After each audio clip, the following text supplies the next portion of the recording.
রাজধানী আগরতলার জঘরিমোড়া এলাকায় বিধ্বংসী অগ্নিকাণ্ডে পুড়ে ছাই একটি বাড়ি। এই এলাকার বাসিন্দা অমর চক্রবর্তীর বাড়িতে বুধবার দুপুরে আচমকা আগুন লাগে। খবর পেয়ে প্রথমে মহারাজগঞ্জ বাজার ফায়ার স্টেশন থেকে একটি ইঞ্জিন ঘটনাস্থলে ছুটে যায়, কিন্তু আগুন নিয়ন্ত্রণে না আনতে পারায় খবর দেওয়া হয় ফায়ার স্টেশনের প্রধান কেন্দ্রে।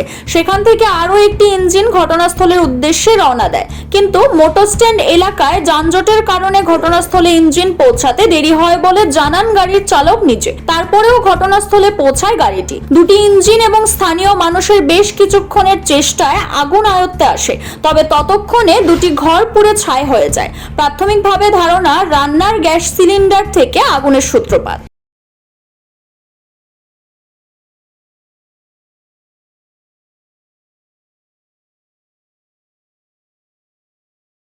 আমরা 10 মিনিট আধুনিক করে কিভাবে লাগছে? গ্যাসের থেকে সিলিন্ডার জ্বালানো, চুলা জ্বালানো ঠিক হয়েছে। এটা ঠিক করে পারতেছি না। আমি তো ঘরে আসতাম না, আমরা কি আসতাম না, বাবা আসতাম না, আমি আসতাম না। করেছে সিলিন্ডার কি ব্লাস্ট হয়েছে? একটা ব্লাস্ট হয়েছে। কি নাম বললেন? অমর চক্রবর্তী। আমরা 112 থেকে ফোন করতে যে জগইমুড়া কালী মন্দিরের সামনে একটা ফায়ার করেছে, গ্যাস সিলিন্ডার এসে দেখি আমরা গ্যাস সিলিন্ডার না পুরো বাড়িতে আগুন ধরতে।